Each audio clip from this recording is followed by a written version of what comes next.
갑작스럽게 여러분들이 이렇게 오시게 해서 죄송합니다.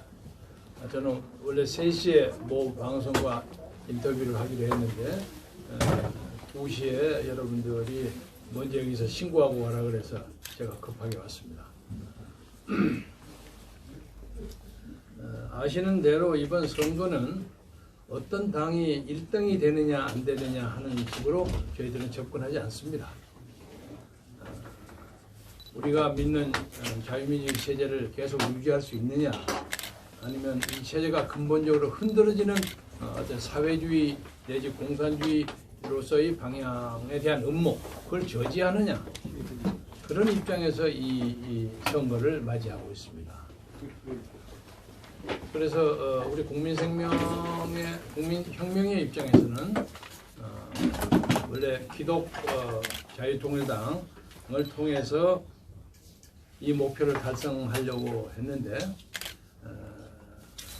전라남북도 광주에서는 지역구를 가급적 많이 내보내고, 그리고 그 외의 지역은 지역구 출마를 시키지 않겠다 하는 그런 입장을 가지고 있었는데, 저희들이 그 현역을 입당시키는 과정에서 우리 국민혁명 측과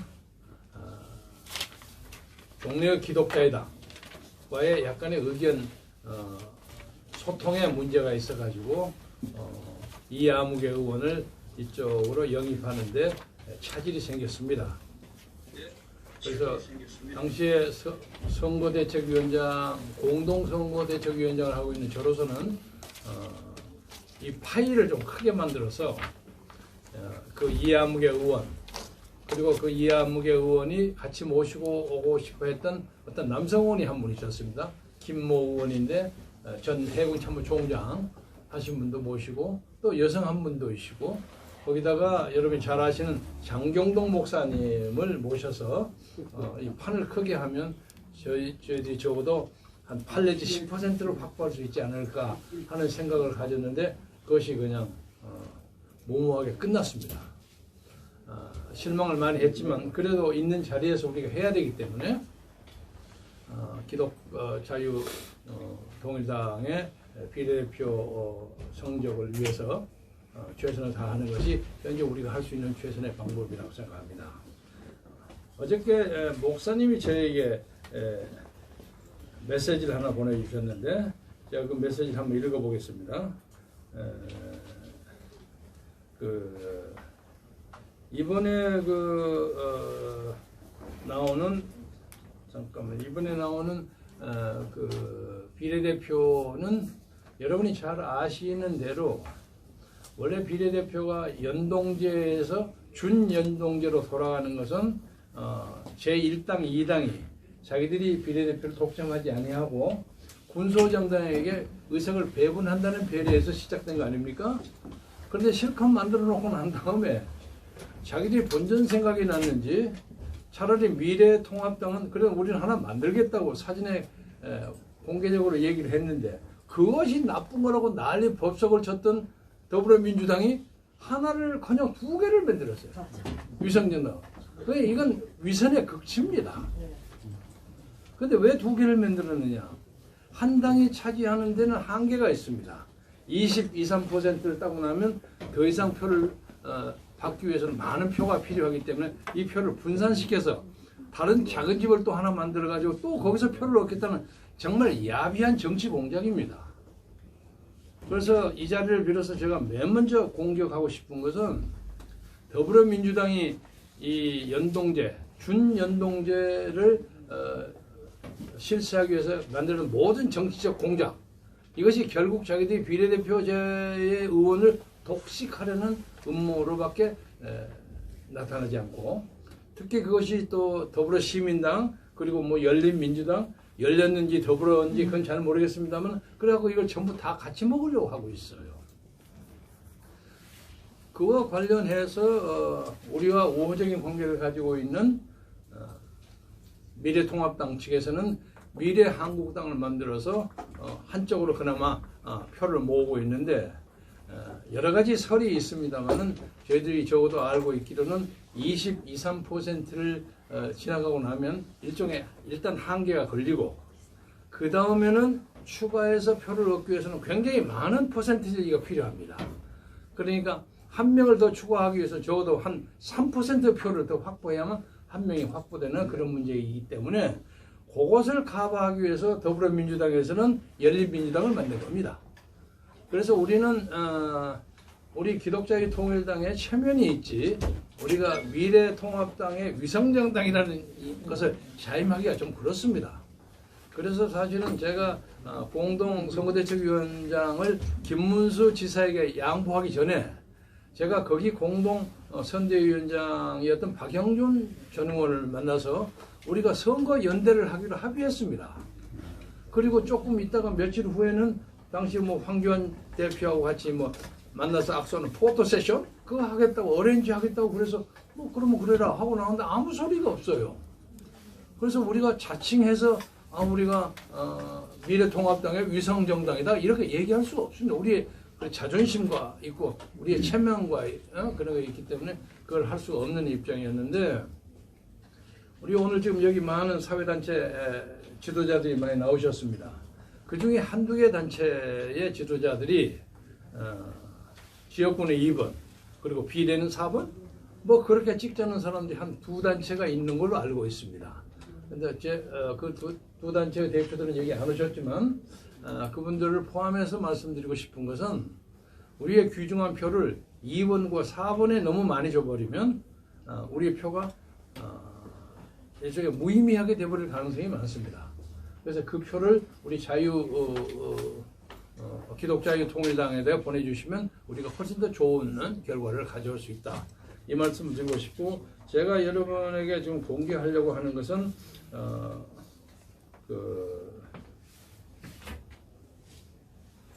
정광훈 목사님이 저에게 이런 글을 보내셨어요.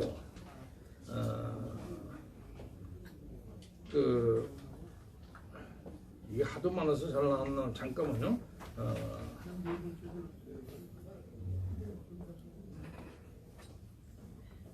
이 내용 지금 나중에 편집됩니까? 잠깐만요.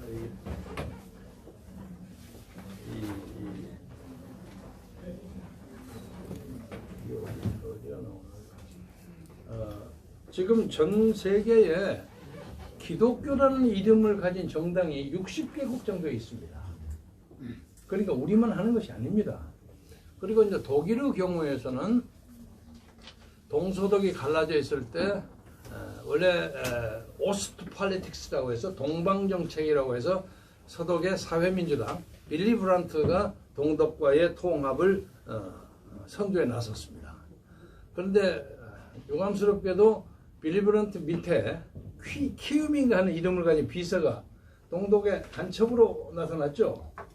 그래서 그 사람이 13년을 받고 자기 부인이 6년인가 8년인가 받고 근데 그때가 1976년이었습니다. 76년에 했는데 한 6년간 옥고를 치르다가 1981년에 동독과 서독 간에 포로 교환이 있었어요. 간첩 교환이 있어서 6년 수용을 하고 동독으로 갔습니다. 그래서 81년부터 한 7, 8년간에 거쳐서 89년, 90년 가까이서 동독과 서독이 통합되지 않았습니까? 그래서 사실은 통합운동을 서독의 사회민주당이 벌였는데 그것 때문에 국민의 그 신뢰가 떨어져서 그걸 대신 테이크오버한 것이 기독교 민주당입니다. 그래서 아데나우어하고 헬무트 코hl 두 기독 민주당의 지도자가 통독을 완성시킨 겁니다. 그러니까 다시 말하면 공산주의와의 접촉에서 조금이라도 오해를 받고 그의 정체성에 문제가 되는 것을 해결하는 것은 기독교 정당입니다. 이렇게 얘기될 수 있죠. 그래서 지금 우리나라의 체제를 변화하려고 하는 그런 음모 이것을 우리 기독자유통일당만이 막을 수 있다고 생각합니다. 그래서 우리가 국회에 대해서 전진 기지를 마련하는 것이 굉장히 중요합니다. 그래서 이제 엊그제 목사님이 저에게 보낸 메시지에 지난번 2016년에 우리가 2.86%를 받았지만, 그래서 12,000표가 적어서 그 국회 진출을 하지 못했지만, 그때까지의 선거 직전에 우리 기독자유당, 당시 기독자유당 여론조사는 0.5%였다는 거예요. 그래서 기독교인들은 자기 의사 표시하는데 좀 부끄러워해서 0.5%로 나왔는데 2.96%가 나왔습니다. 그래서 그때에 비해서는 훨씬 더 환경이 좋아졌고, 적어도 그때 한 77만 명 정도의 투표자들이 기독교 하나님의 신앙으로 입혀져서 적어도 2배 내지 4배 정도 늘어났을 것이다. 이렇게 생각해서 적어도 150만 표, 200만 표 정도는 확보되어 있다고 정마훈 목사님은 그렇게 생각하고 계십니다. 그래서 우리 생각에는 앞으로 이 문제에 대해서 크게 혼선이 없으면 우리가 국회에 자리를 잡을 수 있는 충분한 근거가 되고, 그것이 지금 우리하고 우호적인 관계를 가지고 있는 미래통합당과의 보수전선을 만드는 데서 훨씬 더 도움이 된다. 이것을 꼭 여러분이 아셔줬으면 좋겠다 하는 말씀을 드리고요. 저는 좀 이따가 좀 정규제 TV에 나갈 일이 있어서 좀 자리를 뜨려고 합니다. 여기 여러 단체장들이 많이 계시니까 말씀을 들어주시고, 그러나 이 미래통합당의 문제에 대해서 한마디 하자면, 미래통합당이 요새 그 선거 막바지 뭐 하는 걸 보니까 참으로 딱하게 짝이 없습니다. 저는 지금까지 잘 안 갔습니다만은 큰 선거만 해봤어요. 큰 선거만 하고 자그마한 선거는 못 해봤어요. 그런데 지금 이 미래통합당의 선거를 지도하고 있는 지도부가 문재인 정부가 맨날 프레임에 말려 들어가는 거 아닌가 하는 느낌이 들어요. 그래서 지금 최근에 뭐 총괄 선거대책본부장 위원장으로 온 김아무개 전 의원, 이름은 뭐 이름을 안 하겠습니다만, 이 양반이 하는 것이 이거 진짜 우리 미래통합당으로 도로 왔는지 방해를 하러 왔는지 좀 헷갈릴 정도가 되어버렸어요. 예를 들자면 관악에서 나온다는 김대호 후보, 그 내용을 쭉 보세요. 그 내용을 쭉 읽으면 그 노인 세대를 보호하자는 발언을 하는 과정에서 30대, 40대가 좀 그 문제에 대해서 좀 잘 모른다, 무지하다는 단어를 쓰기, 왜 그걸 못합니까? 당연히 할 수 있는 얘기예요. 그걸 어떻게 그 사람은 정치적 생명을 일거에 잘라버리는 공천을 그렇게 잘라버릴 수 있습니까?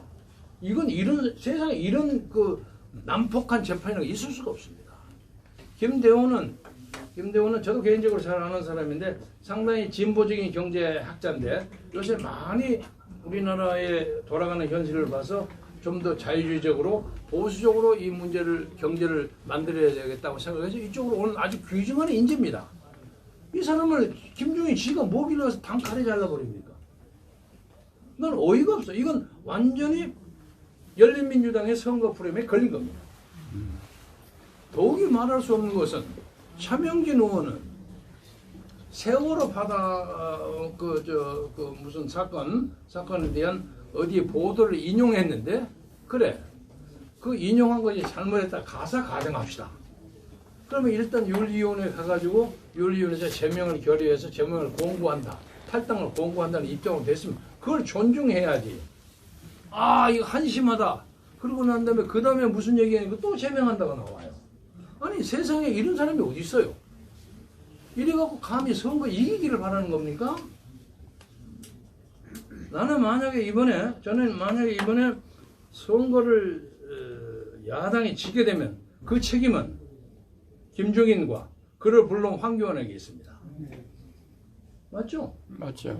이게 말이 안 되는 거야. 한데 사실은 저도 거기에 무슨 선거대책위원장 뭐 이런 것에 접촉을 받은 바가 있습니다.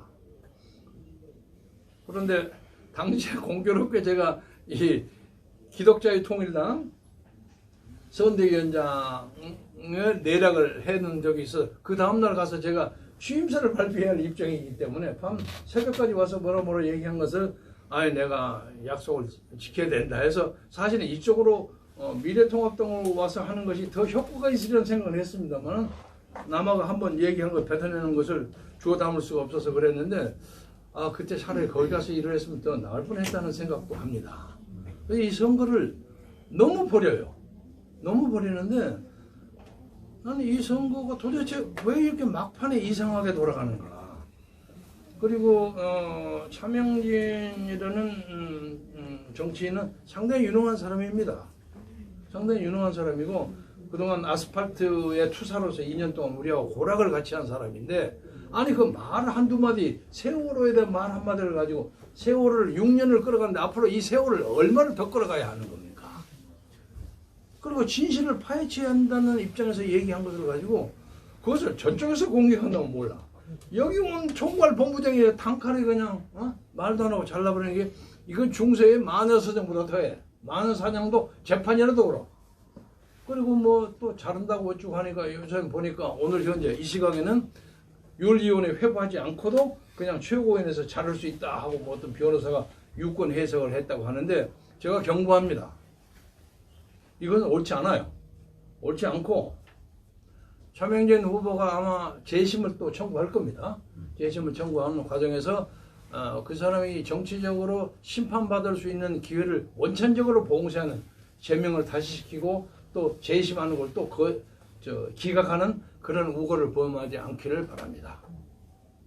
이렇게 하면 이 나라의 역사가 제대로 갈 수 없습니다.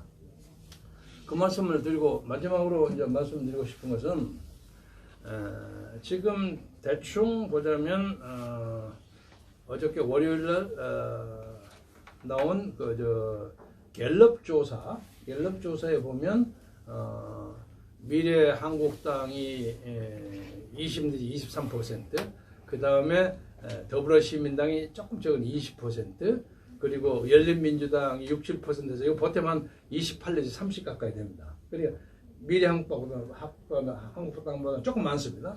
그리고 그 다음에 정의당이 있고 국민의당이 있고 그 다음에 친박신당하고 우리공화당은 1% 내외에서 왔다 갔다 하는데 사람들이 왜 우리는 그 끼지 않느냐. 우리는 현역 의원이 없기 때문에 못 낀 겁니다. 그래서 거기를 쭉 계산을 해보면 나머지 이렇게 무당층 남아있죠. 많게는 28%, 적게는 22%. 거기에 우리 표가 있다고 저는 생각합니다. 그건 확실합니다. 그래서 그런 문제에서 아주 적게 잡더라도 10%를 잡는다면 그 10%를 가지고 우리하고 친박신당하고 우리 공화당 세가 이제 치고받고 싸움을 하는 결과가 되는데 지금 현재로서는 같이 모았으면 좋겠는데 모으는 일을 작업을 하지 못해서 국민 여러분에게 죄송합니다. 그리고 특히 통아무개 의원하고는 제가 합당한다고 같이 손도 들고 했는데 또 가버렸어요. 이게 오늘 한국 보수의 민낯입니다. 그래서 이왕 이렇게 되니까 그냥 깨끗이 그냥 페어플레이하고 신사적으로 싸움을 하기로 하고 다만 지역구만큼은 약간 마음에 안 들고 어쩌고 하더라도 그래도 2번밖에 대안이 없으니까 2번을 좀 밀어주시길 바라고 그 대신 2번을 미는 전통적인 미래한국당 미래통합당 지지자들이 그 표가 너무 많으면 나머지 표는 무의미한 표가 되니까 그걸 우리가 그쪽 밀어주는 대신에 우리 기독자유당이 충분하게 확실하게 근거를 마련할 수 있도록 이쪽으로 좀 살펴봐 주셔서 보수가 공정하게 올라가서 힘을 잡을 수 있는 그런 것이 앞으로 한국 정치를 끌어가는데 훨씬 더 윤활유가 되지 않을까 하는 말씀을 드리면서 저 개인적으로는 제가 여기 오기 전에 한국자유총연맹 총재를 2년 했습니다. 거기에 350만의 전국에 단단한 조직이 있습니다. 그런데 그 조직 중에서 이 방송을 들으시는 우리 동지들께서는 350만 중에서 한 100만만 우리 기독자유통일당에 김경재를 봐서 좀 밀어주시면 여러분에 잊지 않고 감사드리겠습니다.